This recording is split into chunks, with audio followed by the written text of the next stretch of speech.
Hi hello అండి. ఇక్కడ చూస్తున్నారు కదా, ఈ డిజైన్ వచ్చేసి ఎంబ్రాయిడరీ డిజైన్ అనమాట. ఇలా డిజైన్ చేశాను.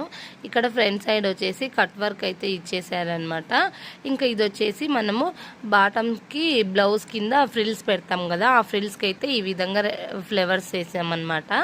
ఇంకా ఇక్కడ వచ్చేసి ఇది హ్యాండ్స్కి అయితే రెండు హ్యాండ్స్కి అయితే ఇలా పెట్టేసామన్నమాట. డిజైన్ ఫుల్గా గ్రాండ్గా లుక్ వచ్చేట్టుకైతే రెడీ చేసాము ఈ బ్లౌజ్ అయితే. ఇప్పుడు వచ్చేసి ఇంకా కట్ వర్క్ ఇచ్చేసాము. ఫైనల్ లుక్ అయితే ఇలా బ్లౌజ్ స్టిచ్ చేశాను అనమాట. అలాగే ఈ బ్లౌజ్ ఎంతమందికి నచ్చిందో అలాగే లైక్ ఇచ్చేసేయండి ఫ్రెండ్స్. ఇంకా మీకు నచ్చిన వాళ్ళకైతే కామెంట్ చేయండి. ఇప్పుడు చూస్తున్నది కదా, ఇలా మనము రెండు విధాలుగా మనం బ్లౌజ్ యూజ్ చేసుకోవచ్చు అనమాట. మనకి ఇష్టమైనప్పుడు పైన వరకు కట్ వర్క్ ఉంది కదా, అక్కడ వరకు అయితే లెహెంగాకి యూజ్ చేసుకోవచ్చు. ఇంకా ఫ్రిల్ లాగా మనం ఇలా పెట్టేసాం కదా, రెండింటికి బటన్స్ అయితే యాడ్ చేశాను అనమాట. ఇంకా ఈ వీడియో అయితే మీకు నచ్చిందని అనుకుంటున్నాను. ఈ బ్లౌజ్ నచ్చిన వాళ్ళు కామెంట్ చేసి లైక్ ఇచ్చేసేయండి ఫ్రెండ్స్. అలాగే ఎంత కాస్ట్ తీసుకోవచ్చు అనేది కూడా కామెంట్ చేయండి.